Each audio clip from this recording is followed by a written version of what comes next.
ବ୍ରହ୍ମାଣ୍ଡ ଭୂଗୋଳ 38 ଅଧ୍ୟାୟ। ଅର୍ଜୁନ ଉବାଚ। ଅର୍ଜୁନ କହେ ଜଗନ୍ନାଥ କଥାଏ ପଡ଼ିଲା ମୋ ଚିତ୍ତ। ପଶୁଏ ଥାନ୍ତି ପଶୁ ମେଳେ ତାର ଜୀବନ ଅନ୍ତରାଳେ।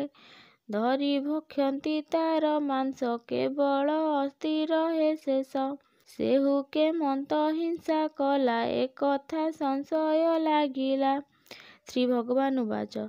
କହନ୍ତି ଯଶୋଦା ନନ୍ଦନ ଶୁଣ ଅର୍ଜୁନ ଦିବ୍ୟ ଜ୍ଞାନ। ସ୍ତ୍ରୀଙ୍କୁ ପଶୁ ବୋଲି କହି ପୁରୁଷ ପଶୁ ଏକ ହୋଇ। ଋତୁ ସମୟ ଯହୁଁ ହୋଇ ପୁରୁଷ ଧରିତା ଭକ୍ଷଇ। ଶରୀରୁ ଧାତୁ ଗଳି ଯାଏ କେବଳ ଅସ୍ଥି ମାତ୍ର ରହି। ବିଧିରେ କାଳ ଯାକୁ ଗ୍ରାସେ ସେ ପୁଣି ଅନ୍ତକାଳେ ମିଶେ।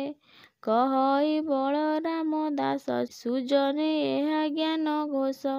ଇତି ଶ୍ରୀ ବ୍ରହ୍ମାଣ୍ଡ ଭୂଗୋଳ ବର୍ଣ୍ଣନେ ହରି ଅର୍ଜୁନ ସମ୍ବାଦ 38 ଅଧ୍ୟାୟ ସମାପ୍ତ।